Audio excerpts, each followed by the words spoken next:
ओम नमो भगवते वासुदेवाय नमः। बोलिए श्री लक्ष्मीपति श्री विष्णु भगवान की जय। जय हो तुलसी शालिग्राम जी भगवान की। हरे कृष्णा प्रिय भक्तजनों, आज आषाढ़ मास के कृष्ण पक्ष की एकादशी तिथि है। आज जोगनी एकादशी व्रत है। शास्त्रों के अनुसार इस व्रत को करने एवं कथा को सुनने से समस्त पापों का नाश हो जाता है तथा इस लोक में भोग और परलोक में मुक्ति प्राप्त होती है। संभव भगवान श्री कृष्ण युधिष्ठिर को बताते हुए कहते हैं कि जो भी व्यक्ति सच्चे मन से इस जोगनी एकादशी का व्रत करता है उसे पृथ्वी पर सभी तरह के सुख प्राप्त होते हैं। मृत्यु के बाद भगवान श्री हरि विष्णु के चरणों में स्थान प्राप्त होता है और इस व्रत कथा को सुनने वाले को भी 88,000 ब्राह्मणों को भोजन कराने के बराबर पुण्य फल की प्राप्ति होती है। तो आइए आज मैं आपको सुना रही हूँ जोगनी एकादशी व्रत की बड़ी ही दुर्लभ कथा। महाभारत काल की बात है। एक बार धर्मराज युधिष्ठिर ने भगवान श्री कृष्ण से कहा, हे त्रिलोकीनाथ, अब आप कृपा करके आषाढ़ मास के कृष्ण पक्ष की एकादशी की कथा सुनाइए।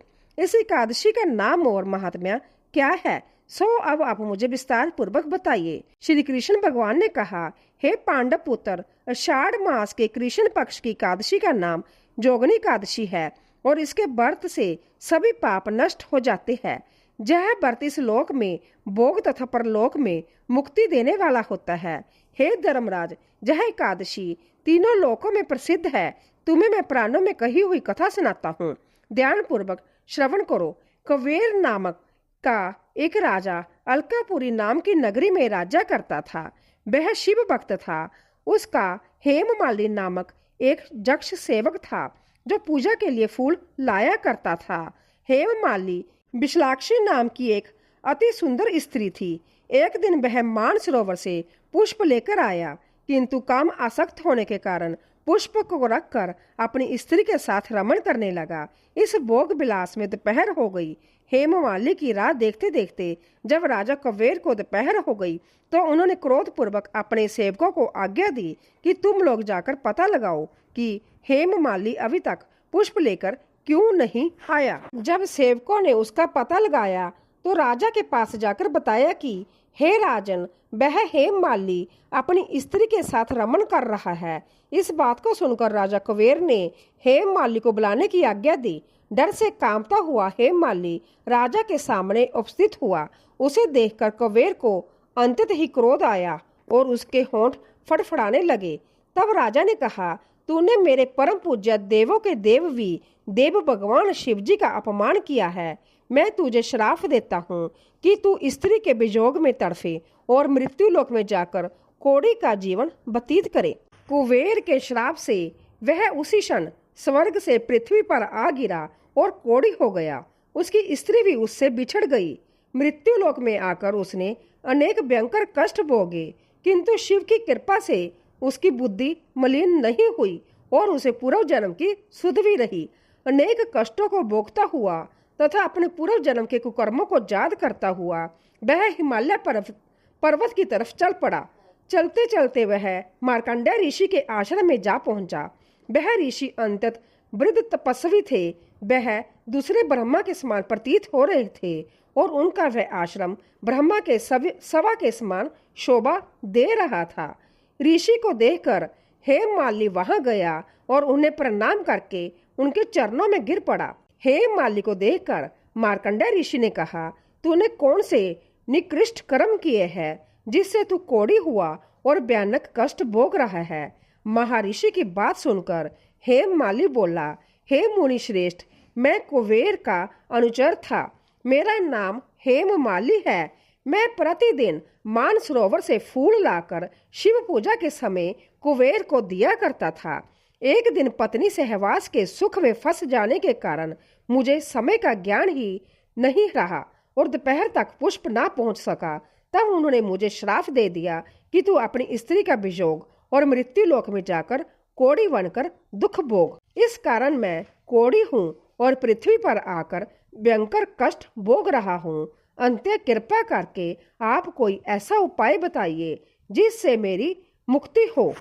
मार्कंडेय ऋषि ने कहा, हे हेममाली, तूने मेरे सम्मुख सत्य वचन कहे हैं, इसीलिए मैं तेरे उद्धार के लिए एक व्रत बताता हूँ। यदि तू आषाढ़ माह के कृष्ण पक्ष की जोगनी नाम की एकादशी का विधान पूर्वक व्रत करे तो तेरे सभी पाप नष्ट हो जाएंगे। मार्कंडेय ऋषि के वचन सुनकर हेममाली अति प्रसन्न हुआ और उनके वचनों के अनुसार जोगनी एकादशी का विधि विधान से व्रत करने लगा।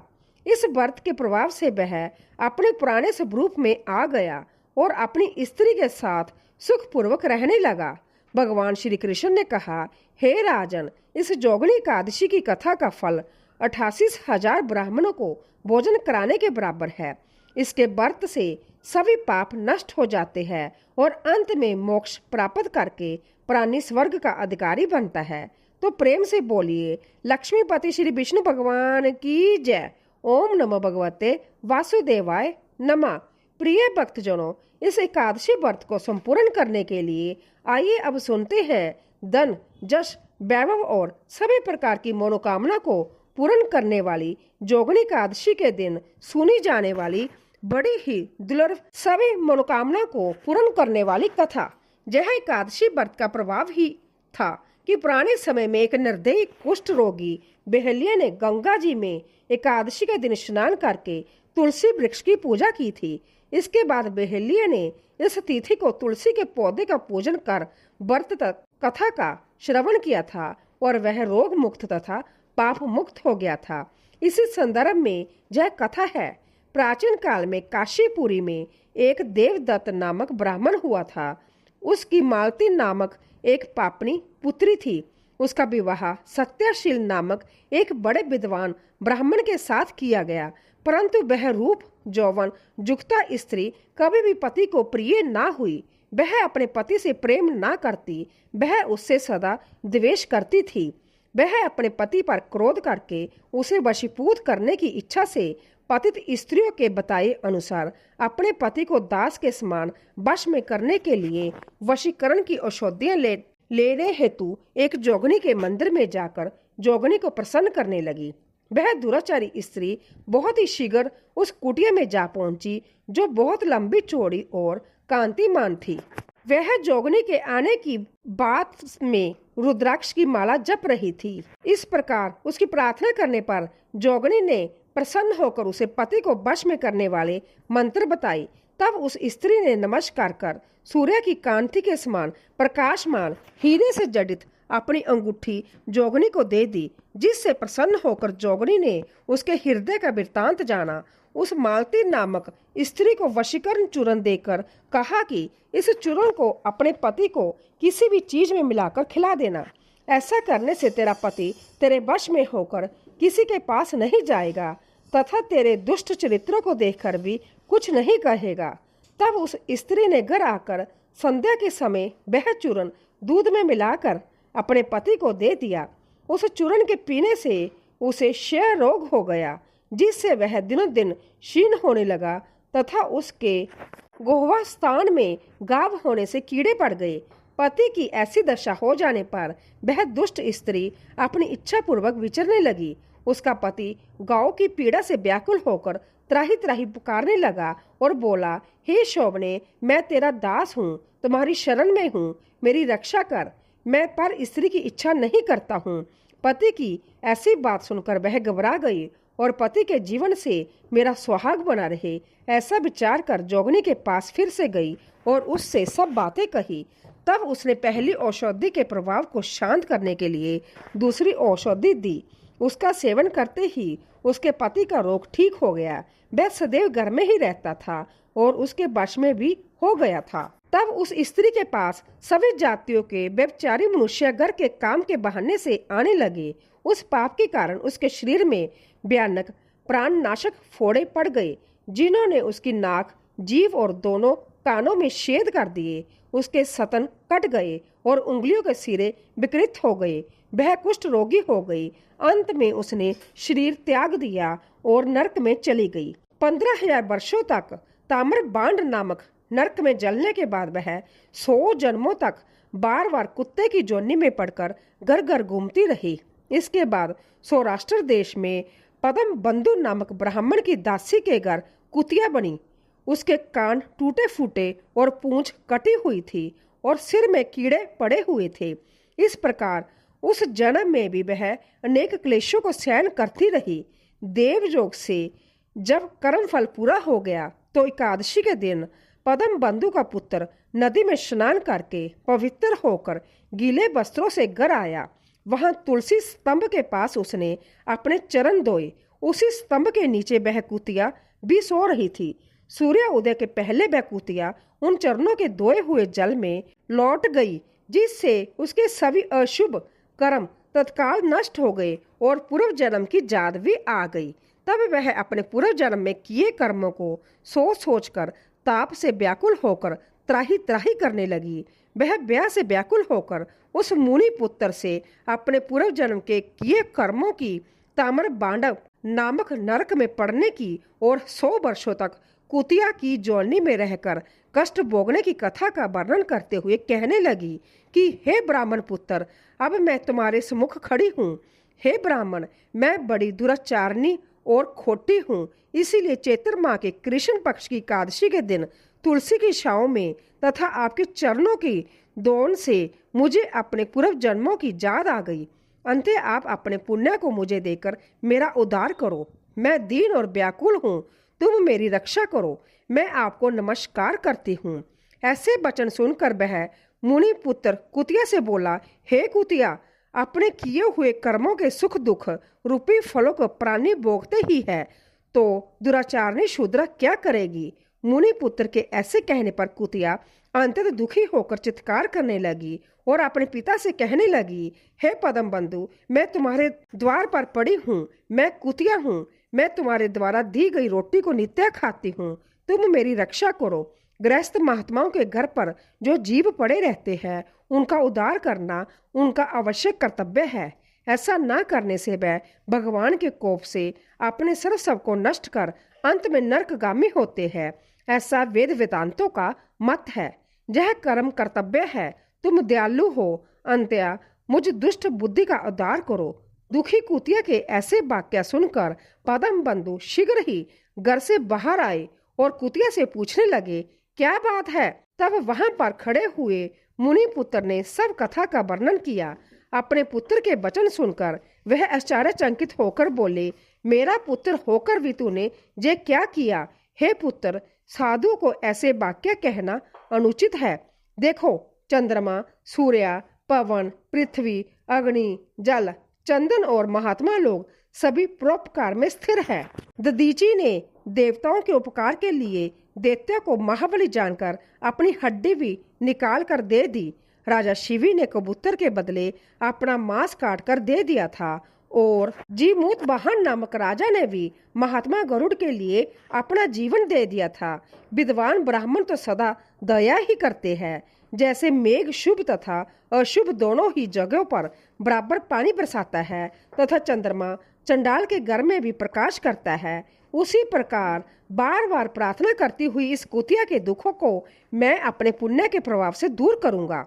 इस प्रकार पुत्र को समझाकर संभ्या पद्म बंधु ने कुतिया से कहा, हे कुतिया, मैं तेरे निमित्त एकादशी के दिन किया हुआ पुण्य तुम्हें देता हूँ। तू अब अपने सब पापों से छूटकर विष्णु लोक को जा। पद्म बंधु के इतना कहते ही हे नारद, वह कुतिया अपने जीर्ण शरीर को त्याग कर दिव्य आभूषण पहनकर 100 सूर्य के समान प्रभावशाली सावित्री जैसी होकर ब्राह्मण से आज्ञा मांगकर 200 दिशाओं में प्रकाश करती हुई चली गई। फिर स्वर्ग में अनेक प्रकार के महाभोगों को भोग कर नर नारायण भगवान के अनुग्रह से एकादशी के प्रभाव से उर्वशी नामक श्रेष्ठ अंगों वाली देवताओं की प्रिय अप्सरा बनी, जिसे जोगी जन जोग द्वारा प्राप्त करते हैं। ऐसी इस महान कथा को सुनने से सभी भक्तों का कल्याण होता है तथा उनका यश दिनों दिन बढ़ता है। तो एक बार प्रेम से बोलिए, श्री शालिग्राम भगवान की जय। बोलिए माता तुलसी जी की जय। ओम नमो भगवते वासुदेवाय नमः। प्रिय भक्तजनों, आइए अब आप श्रवण करेंगे एकादशी के दिन सुनी जाने वाली एकादशी माता की कथा। यह कथा सुने बिना व्रत कथा अधूरी मानी जाती है, तो इसे पूरा अवश्य सुनिए। एक बार एक बूढ़ी माँ ने एकादशी का व्रत रखा। बड़े ही भक्ति भाव से पूजा अर्चना की। उन्हें वृद्ध अवस्था में क्या बाधा थी, वह तो अपने पुत्र पोत्रों की सुख सुविधाओं के लिए व्रत किया करती थी। वह दिन भर तो जरा कठोर मन से अपनी प्यास को रोके रही और दिन में ब्राह्मणों को मिट्टी के पात्र में भरकर पानी और ऋतु फल दान दिए। दोना बरबर के चीनी और दही का वितरण किया। उन्हें गर्मी के कारण बहुत बेचैनी हो रही थी। इस कारण वह बहुत देर तक पानी में पड़ी रही, मुंह धोती रही। तब कहीं थोड़ा बहुत धैर्य बंद पाया। धूप तो तेज पड़ ही रही थी, इस कारण उनका मुंह बार बार सूख रहा था और बहुत बेचैनी हो रही थी। एक तो बुढ़ापा और दूसरा जब भयंकर गर्मी। वृद्धावस्था की स्थिति तो कुछ दूसरे ही प्रकार की होती है। जैसे तैसे रो धोकर दिन कट पाया। अब पहाड़ सी रात सामने थी, उसका काटना बड़ा ही कठिन दिखाई दे रहा था। खटिया पर पड़े पड़े शांति नहीं मिल रही थी। वह बार बार करवट बदल रही थी। नेक बार वह बाहर जाती और भीतर आती, उन्हें घर के अंदर शांति नहीं थी। वह खटिया पर पड़ी पड़ी एकादशी माता का स्मरण कर रही थी। वह कहती रही कि हे माता जी, आप मेरी लाज रखिएगा, आप ही मुझे शांति दीजिएगा, जिससे मैं जब व्रत कर सकूं और जब पहाड़ सी रात शांति पूर्वक व्यतीत हो सके। प्यास के कारण बूढ़ी माँ की बेचैनी तो बढ़ती ही जा रही थी। उन्होंने धैर्य रखने का बहुत ही प्रयास किया, किंतु सहनशीलता की सीमा टूट गई और वह घबराकर एकदम चिल्ला उठी। बोली कि बचाओ बचाओ। अम्मा का चिल्लाना सुनकर परिवार वर्ग के नर नारी, बच्चे और पड़ोसी एकत्रित होकर बूढ़ी अम्मा की खटिया के समीप पहुंच गए। सबने पूछा कि अम्मा जी, आपको क्या हुआ? आप क्यों चिल्ला रही है? आप इस वृद्ध अवस्था में यह कठिन व्रत क्यों कर रही है? अम्मा जी, शक्ति से ही भक्ति होती है। थोड़ी ही देर में वह फिर से बोली कि अरे, मेरे प्राण निकले जा रहे हैं, मेरी छाती पर ठंडे पानी का घड़ा रख दो। अब नातियों ने दादी की छाती पर ठंडे पानी का पात्र रख दिया। तब उन्हें कहीं थोड़ा बहुत आराम मिला और थोड़ी देर के लिए उन्होंने अपनी आंखें बंद कर ली। अब एकादशी माता ने सोचा कि यह बूढ़ी अम्मा है तो बहुत कठोर, जरा जाकर उसकी परीक्षा लेनी चाहिए। वह आधी रात को मुर्गा बनकर बांग लगाने लगी। मुर्गे की आवाज सुनकर दादी जल्दी से उठी और बाहर जाकर आसमान की ओर देखा। आसमान में कहीं उन्हें प्रातःकालीन तारा नजर नहीं आया। वह सोचने लगी कि यह मुर्गा क्यों और कैसे भूल गया। उन्हें प्यास तो लग ही रही थी। थोड़ा बहुत उनका मन भी विचलित हो गया। अंत में उन्होंने दृढ़ निश्चय कर लिया कि मैं अब व्रत को पूरा करके ही छोड़ूंगी, चाहे भले ही मेरे प्राण क्यों ना निकल जाएं। यह सोचकर वह खटिया पर शिथिल होकर लेट गई। थोड़ी देर में एकादशी माता ने उनके फिर से परीक्षा लेनी चाहिए। एक छोटी सी बालिका एक गिलास में शरबत लेकर उनके सिरहाने आकर खड़ी हो गई और जोर से बोली, दादी जी, सवेरा हो गया है, अब हाथ मुंह धोकर शरबत पी लीजिए। पहले तो शरबत का गिलास देखकर उनका मन मचल उठा, किंतु अचानक व्रत का स्मरण हो आया और उन्होंने सोचा कि मैं किसी भी प्रकार से अभी शरबत नहीं पी सकती और वह शांतिपूर्वक अपनी खटिया पर लेट गई। फिर थोड़ी ही देर में उन्होंने ऐसा लगा जैसे किसी ने उन्हें पानी के कुएं में पटक दिया हो। वह बड़ी देर तक हाथ पैर चलाती रही, किंतु उन्होंने अपने मुंह में एक बूंद भी पानी जाने नहीं दिया। वह दृढ़ता पूर्वक अपने व्रत का पालन करती रही। थोड़ी देर में ना जाने कहां से सामने आग जलने लगी, जिससे बारी गर्मी बढ़ने लगी। प्यास के कारण प्राण निकलने लगे, किंतु वह आग बूढ़ी अम्मा का कुछ भी नहीं बिगाड़ पाया। वह जहां की तहां मुस्कुराती हुई बैठी रही। थोड़ी ही देर में बाहर प्रकाश दिखाई देने लगा। ऐसे लगा जैसे सवेरा हो गया हो। बूढ़ी अम्मा ने जब बाहर निकलकर देखा तो समझ गई कि अभी सवेरा होने में 3-4 घंटे की देरी है। यह जानकर वह शांतिपूर्वक इधर उधर घूमने लगी। फिर एकादशी माता यह बात अच्छी तरह से समझ गई कि यह बूढ़ी अम्मा किसी भी प्रकार से अपने व्रत से नहीं टल सकती है। वह उनके सत्य व्रत को अच्छी तरह से समझ गई। अब सवेरा होते ही बूढ़ी माता ने स्नान किया, भगवान का पूजा पाठ किया, एकादशी की कथा सुनी, ब्राह्मणों को दक्षिणा देकर भोजन कराया। तब कहीं जाकर उन्होंने व्रत का पारण करके जल ग्रहण किया।